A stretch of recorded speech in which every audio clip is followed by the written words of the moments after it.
Sveiki, mėlyjei Dievijos draugai. Malonu Jūs vėl matyti. Šiandien ilgai žadėta sviesto diena. Gaminsime skanų naminį sviestą iš grietinėlės ir pasidalinsiu patirtimi, kaip lengvai pagaminti lydytą sviestą patiems namuose. Dar kitaip vadinamas sviestu gihi, kuris dėl savo naudingų savybių vertinamas ne tik kulinarijoje, bet ir sveikatos srityje. Sviestui suplakti mums bus reikalingas bet koks mikseris. Dubuo, sietelis, šaltas ledinis vanduo ir aišku, natūrali riebi grietinėlė be priedų. Ir kadangi plakant sviestą grietinėlė labai jau mėgsta taškytis, tai aš šiek tiek užsandarinsiu plakimo indą maistinę plėvelę, nes labai jau neturiu nei laiko, nei noro valyti pritaškytos virtuvės. Plakama grietinėlė pradžioje taps standi, po to sušoks gumuliukais. Tai ir yra pirmas požymis, kad pradėjo atsiskirti sviestas. Dabar aš pakeisiu mikserio kojelį į retesnį, kad sviestas labai nesusimaigytų ir būtų lengvai jį išvaduoti iš plakimo kojelės tarpų, kuriuose jis labai jau mėgsta užsilaikyti. Bet tai visiškai nebūtina, nes nuo to sviesto kokybė nesikeičia. Tik yra šioks toks palengvinimas ir patogumas šeimininkėms. Indą vėl užsandarinu, nes dabar jau tikrai sviestui atsiskiriant nuo pasukų, pasukos taškysis tikrai smarkiai. Na ir pratęsim plakimą, kol sviestas pilnai atsiskirs nuo pasukų. Šis procesas trunka nuo 5 iki 10 minučių. Tai priklauso nuo grietinėlės. Jums tikriausiai įdomu, kuom skiriasi naminis sviestas nuo parduotuvinio. Na tai visų pirma savo šviežumu, intensyvesniu natūraliu skoniu ir kadangi nėra jokių priedų, tai jo tekstūra yra labai kreminė. Nu, o skonį galima pagyvinti mums patinkančiomis prieskoninėmis žolelėmis, druska ar česnaku.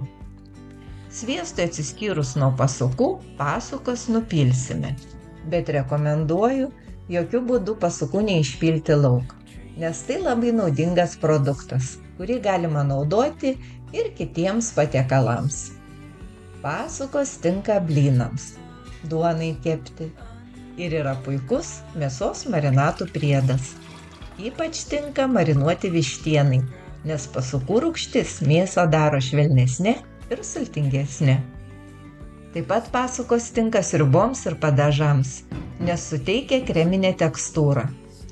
Jas galima naudoti kokteilių gamybai, nes jos yra gaivios ir mažiau kaloringos nei pienas.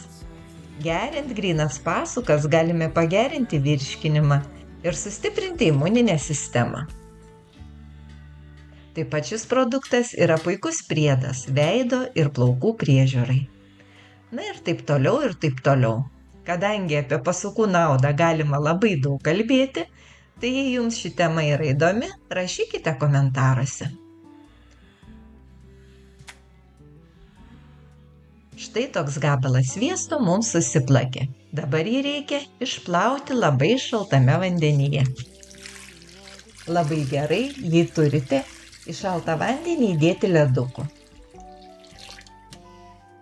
Beplaunant sviestą reikia gerai paspausti, pamaigyti, kad išspaustume likusias pasukas. Sviestą plauname kelis kartus pakeičiant vandenį, kol vanduo liks skaidrus. Gerai nuo pasukų išplautas sviestas ilgiau išliks šviežias. Išplautą sviestą galima gardinti taip, kaip mums patinka ir suformuoti formoje, nes taip jis gražiau atrodys. Suformuotą sviestą perkeliame į šaldytuvą, kad sustingtų. Taip pat galima sviestą išskirstyti nedidelėmis porcijomis ir suviniojus į maistinę plėvelę laikyti šaldiklyje, o prieš naudojimą atšildyti šaldytuve. Viskas banaliai paprasta, būtinai išbandykite ir palikite komentarą, kaip jums pavyko. O aš darbuosiuosi toliau. Ir dabar naminį sviestą paversime labai naudingų lydytų sviestu, dar kitaip vadinamų sviestu gihi.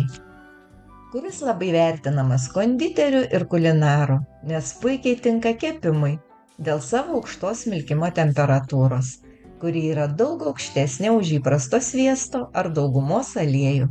O tai reiškia, kad mūsų kepamas maistas nedegs ir bus puikaus skonio.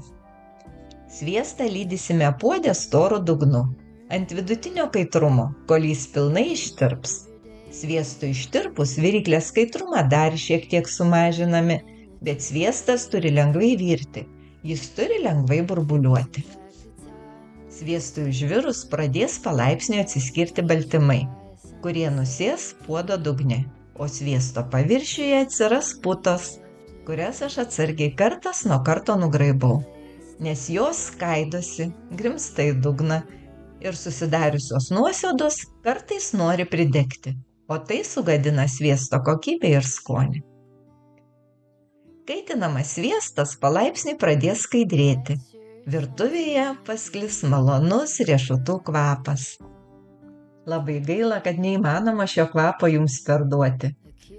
Ir atsiranda ausiai malonus spragsėjimas. Tai sviestas lyg ir pradeda su mumis bendrauti. O dabar šiek tiek sviesto terapijos. Tiesiog paklausykite šio malonaus garso ir ilsėkite nuo mano kalbų.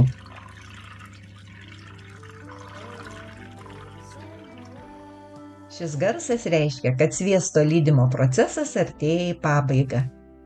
Skaičiau, taip lydant sviestą pašalinamos kietosios pieno dalelės, įskaitant laktozę ir kazeiną. Tai toks sviestas tinka naudojimui ir tiems, kurie netoleruoja laktozės ir yra alergiški kazeinui. O mums štai toks labai skaidrus sviestas tapo lydymo eigoje. Pieno baltymai pilnai atsiskyrė ir nusėdo puodo dugne, pavirsdami tokiais skrudintais dribsniais.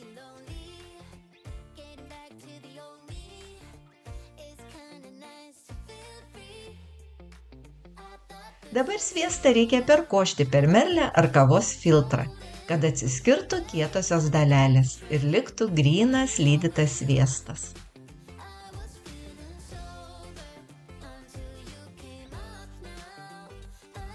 Mūsų šedevrą supilstytą į stiklinius indelius paliekame kelioms valandoms kambario temperatūroje, kad pilnai atvėstų ir pradėtų stingti. Bestingdamas sviestas įgauna tokią gražią grūdėtą tekstūrą. Dabar indelius su sviestu galima perkelti į šaldytuvą. Nors tai nebūtina, nes sandariai uždarytame stiklinėme inde tokį sviestą galima laikyti ir tiesiog virtuvinėje spintelėje, nes jis negenda ir turi labai ilgą galiojimo laiką, net kelis metus. Šis sviestas turi labai malonų riešutinį kvapą ir prieskonį, kuris mūsų patiekalus pavers ypatingais.